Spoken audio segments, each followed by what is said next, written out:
La césarienne concerne dans le monde environ une naissance sur 5.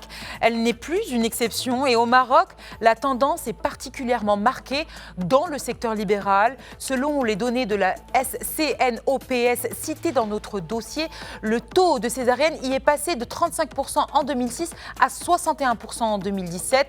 Des chiffres qui ne peuvent pas être généralisés à l'ensemble du pays, mais qui posent une question. Pourquoi fait-on autant de césariennes aujourd'hui? Et c'est justement la question posée par notre invité, le docteur Fouad Selak, dans une tribune publiée récemment dans Tel Quel. Car si la césarienne est parfois indispensable pour protéger la mère ou l'enfant, son recours peut aussi dépendre d'autres facteurs: évolution du profil des femmes enceintes, peur de l'accouchement, perception du risque, organisation des maternités, mais aussi conditions de prise en charge. Alors, où se situe réellement le problème au Maroc, s'il y a un problème, et quand la césarienne est-elle indispensable et quand pourrait-elle être évitée? Et surtout, comment réduire les interventions qui pourraient l'être sans jamais compromettre la sécurité de la mère et de l'enfant? Donc, comme je vous le disais, pour en parler, nous recevons le gynécologue obstétricien, le docteur Fouad Selak, auteur de cette tribune dans Tel Quel. Bonjour, docteur. Bonjour madame, merci beaucoup pour l'invitation sur le plateau. Alors la hausse du recours à la césarienne, effectivement c'est un phénomène qui est mondial. Donc le Maroc n'en échappe pas. Malheureusement, on ne dispose pas de statistiques très récentes sur le taux de césarienne au Maroc. Cela dit, selon les données de la CNOPS, cela soulève quand même une question de santé publique. Alors, concernant les causes de cette hausse, donc on pourrait déjà parler de l'âge de la grossesse. Donc, l'âge de la grossesse est à un stade beaucoup plus avancé, à un âge plus avancé. Donc, on dépiste plus des pathologies à risque, des grossesses à risque, du diabète, de l'hypertension, des gros bébés à terme. Cela, bien entendu, augmente le recours le recours à la césarienne. On pourrait rajouter à cela les couples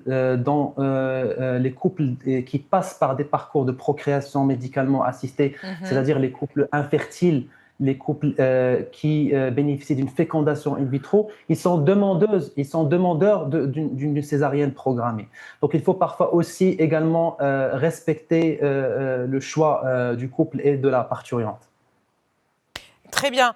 Donc, comme vous le disiez, grossesse plus tardive, surpoids, hypertension, diabète, gros bébé. Donc, ce sont les facteurs pour vous, du coup, c'est ce qui explique cette partie importante dans la hausse des césariennes. Alors, il ne faut pas oublier aussi un point important, et je pense que c'est l'essentiel, c'est la préparation à l'accouchement. Et en fait, les dames ils ne sont pas préparées à l'accouchement.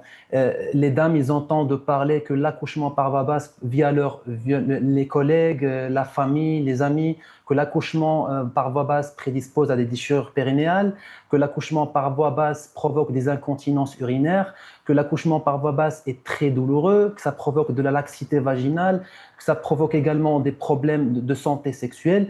Et tous ces peurs, ils devraient être déconstruits. Donc, lors d'une consultation, il faut quand même, à chaque consultation, on voit le couple, on voit la dame, on lui explique un peu comment se passe l'accouchement, mais également, il faut des cours de préparation à l'accouchement. Et je trouve que c'est le point essentiel. On ne prépare pas assez la dame à un accouchement. Les cours de préparation à l'accouchement, ce sont des cours qui devraient être dispensés sur plusieurs séances. Ce sont des cours théoriques, mais également des cours qui sont pratiques. Donc, ce qu'on essaye de faire, c'est on essaye de déconstruire ces peurs, parce que tout simplement, lorsque la dame donc, elle prend conscience de la physiologie de l'accouchement, elle a plus le contrôle sur son corps, et lorsqu'elle a plus de contrôle sur son corps, elle comprend mieux et elle est plus prête à l'accouchement par voie basse. Donc, vous estimez que la préparation à l'accouchement aujourd'hui au Maroc n'est pas assez développée? Alors, moi, je trouve que les dames, moi en tout cas, j'encourage les dames à faire la préparation à l'accouchement. Je la fais dans mon cabinet par des séances. Je trouve qu'il est essentiel. Oui, effectivement, beaucoup de dames ne préparent pas leur accouchement et c'est quelque chose qui est très important. Ça pourrait diminuer le taux de césarienne parce que on est obligé d'écouter la dame lors de l'accouchement. Donc, parfois, les dames, ils sont c'est-à-dire qu'ils sont fatigués au cours de l'accouchement, ils n'en peuvent plus et ils demandent des césariennes. Il y a même des dames, avant même d'arriver au 8e mois ou bien de 9e mois de grossesse, ils demandent déjà des césariennes. Et c'est l'essentiel. C'est pour cette raison que je dis qu'il faut préparer ces dames. Il faut faire ces cours d'accouchement. Les cours d'accouchement de préparation à l'accouchement, ce sont des cours qui peuvent être dispensés, peuvent être faits par le gynécologue, mais également par les sages-femmes et les préparatrices à l'accouchement. Et c'est très essentiel, je trouve. Et est-ce qu'il y a, d'après vous, une corrélation entre la préparation à l'accouchement et le type, entre guillemets, hein, de patientèle? Alors oui, bien sûr, les cours de Concernant les préparation à moyens, l'accouchement. etc. Oui, voilà. Donc, les cours de préparation à l'accouchement, bien sûr, ça coûte, mais ils ne sont pas pris en charge donc, par les caisses. Et c'est peut-être aussi quelque chose qui rend un peu difficile, qui n'encourage pas toutes les dames à faire ces préparations à l'accouchement. Voilà, donc il faut encourager la préparation à l'accouchement, que ce soit par le gynécologue ou par les préparatrices à l'accouchement, les doulas ou bien les sages-femmes. Très bien. Et d'après vous, qu'est-ce qui pousse certaines femmes à préférer la césarienne? Est-ce que la peur joue un rôle prédominant? Oui, la peur, en fait, c'est la cause principale. Donc, beaucoup de dames, ils choisissent de programmer la grossesse parce que tout est simple. Donc, on va programmer l'accouchement, on va programmer également les événements qui suivent l'accouchement. Et cette déconstruction de cette peur, elle doit être faite par le biais de plusieurs séances. Donc, durant des séances de préparation à l'accouchement, on explique un peu au couple. Et d'ailleurs, je trouve qu'il est essentiel que le mari soit également présent Bien dans, sûr. dans ces cours de préparation à l'accouchement. On explique un peu l'anatomie de la dame, l'anatomie du pelvis, comment se passe un accouchement, les étapes de l'accouchement, comment progresse la tête, comment se dilate le col et quelles sont les indications qui peuvent être urgentes. Parce que n'oublions pas qu'une chose est sûre en obstétrique, que tout est imprévisible. On ne peut pas garantir un accouchement par voie basse. On peut très bien avoir une dame qui est en train d'accoucher par voie basse Oui. et au milieu de cette surveillance, on dépiste des anomalies qui nous obligent à passer à la césarienne. Et donc, il faut également préparer cette dame à ces interventions qui peuvent être urgentes, mais qui Et peuvent également traumatisante pour être la un femme peu. aussi.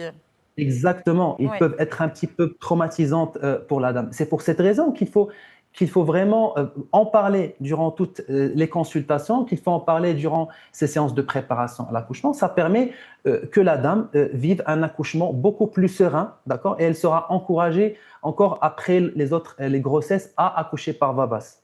Et justement, on peut s'interroger par rapport à ce que vous dites sur la frontière entre la prudence médicale et les interventions excessives. Et à ça, j'ai envie d'ajouter une deuxième question. Est-ce qu'on observe donc une différence importante entre les pratiques du public et celles du privé au Maroc? Donc deux questions en une. Prudence médicale, intervention excessive, différence entre privé et public. Alors, il faut dire qu'en privé, en libéral, on suit la patiente depuis le début de la grossesse. Il y a vraiment une relation de confiance qui s'établit durant beaucoup de consultations. Mhm. Et donc, je pense qu'on est beaucoup plus prudent, d'accord? Et je pense que le seuil d'intervention pourrait peut-être être beaucoup plus bas, d'accord? Parce qu'en fin de compte, ce qu'on veut, c'est de préserver la santé de la maman, c'est de préserver la santé du bébé. Donc, en obstétrique, on ne peut malheureusement pas garantir une grossesse sans complications. Donc, c'est l'obstétrique, c'est imprévisible, mais on essaie de disposer de tous les outils nécessaires pour avoir un bébé en bonne santé et une maman, bien sûr, en bonne santé. Très bien, alors j'ai envie de parler un petit peu de cette tendance mondiale à présent. Comme je le disais, le phénomène est mondial. Environ 21% des naissances se font aujourd'hui par césarienne. Et pourquoi alors, pourquoi est-ce que cette progression est-elle devenue aussi générale aujourd'hui? Alors, Alors qu'on alors peut je constater pense. aussi un retour au naturel, à la voix basse, etc. chez certaines femmes. Et pourtant. Alors, je pense que en 2026, toutes les dames, tous les couples, ils veulent un bébé en bonne santé.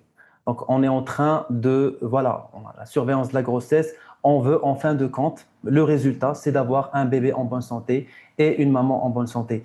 Alors, la tendance, effectivement, elle est mondiale, elle est hétérogène entre les pays. Il y a des pays comme le Brésil également où le taux de césarienne il est élevé. Et je pense que les pays dont les taux de césarienne ils sont plus diminués, c'est les pays où on prépare, il y a beaucoup de conscience concernant l'accouchement, la grossesse, où on prépare ces dames à l'accouchement, mais également on dispose également en maternité de tous les outils nécessaires pour garantir, ou plutôt pour favoriser l'accouchement par voie naturelle. Très bien. Un accouchement par voie basse nécessite une surveillance continue du personnel, une disponibilité médicale et la possibilité d'intervenir rapidement en cas d'urgence. Est-ce que les conditions d'organisation des maternités privées peuvent indirectement favoriser le recours à la césarienne au Maroc? On revient au Maroc. Alors, une organisation de maternité, il faut savoir que nous ne sommes pas les seuls acteurs dans un accouchement par voie basse d'une dame. Donc, il y a la sage-femme que je trouve qu'elle est le centre de la maternité, de l'organisation, parce que la sage-femme, elle est là tout le temps avec la patiente, elle la surveille, elle est constante communication avec le gynécologue qui pourrait être physiquement là ou ailleurs assurer des consultations, mais la communication, elle est constante pour dépister les anomalies. Est-ce que vous préconisez de mieux analyser les indications de césarienne et de développer l'audit obstétrical? Qu'est-ce qu'un audit en fait permettrait de comprendre est-ce qu'un audit permettrait de comprendre que le simple chiffre du taux de césarienne ne permet pas de voir? Alors bon, l'audit obstétrical, c'est-à-dire, qu'est-ce que l'audit obstétrical? C'est-à-dire lorsqu'on va faire une césarienne, lorsqu'on va indiquer de césarienne, on va après discuter dans un staff et voir pourquoi cette césarienne, elle a été faite. D'accord? Et donc, comme je l'ai dit, les causes, ils sont multifactorielles. Il n'existe pas une seule cause qui explique ce taux de césarienne, mais plusieurs dans l'organisation, comme j'ai expliqué, du taux de la maternité, mais également un point qui est très important, je trouve, c'est également les caisses qui, à mon sens, ne valorisent pas assez la surveillance et les moyens nécessaires à un accouchement par voie naturelle. Donc, je prends l'exemple des moyens de déclenchement de grossesse. Donc, les moyens de déclenchement de grossesse, ce sont des moyens qui nous permettent d'activer le travail pour que la patiente rentre en travail. Le souci, c'est que ces moyens de déclenchement ne sont pas tous disponibles ou qu'ils ne sont pas remboursés par les caisses, ce qui rend un peu l'accès à ces moyens de déclenchement limité, et donc on n'a pas autre choix que de passer à la césarienne. Très bien. Justement, à ce sujet, à votre avis, est-ce qu'au Maroc, il faudrait analyser systématiquement pourquoi chaque césarienne a été pratiquée? Est-ce que c'est faisable déjà? Alors, je ne pense pas que je suis le mieux placé pour me poser cette question. Je suis gynécologue, je ne pourrais malheureusement répondre à cette question. D'accord. Et si vous deviez fixer aujourd'hui 3 priorités pour réduire les césariennes évitables au Maroc, lesquelles seraient-elles? Alors, je dirais premièrement la préparation de la patiente à l'accouchement. Je trouve qu'il est essentiel parce que de plus en plus dans ma pratique, je trouve que les patients... Pardon? On a parlé de la préparation, mais on n'a pas parlé du rôle des sages-femmes. Oui, voilà, la sage-femme, moi je trouve que la sage-femme est le centre de toutes ces surveillances. Elle a un rôle très important parce que les sages-femmes peuvent faire les préparations à l'accouchement, peuvent donner des cours d'anatomie, préparer, peuvent faire de la kiné pour cette dame. Et je pense que c'est un chapitre qui est très très important pour essayer de diminuer le taux de césarienne. Il existe aussi un autre point que je trouve, oui. On arrive à la fin. J'espère qu'on aura l'occasion de parler du rôle des sages-femmes qui est essentiel pour donner la vie et pour l'accompagnement des femmes enceintes. Merci beaucoup. Merci à vous. Merci.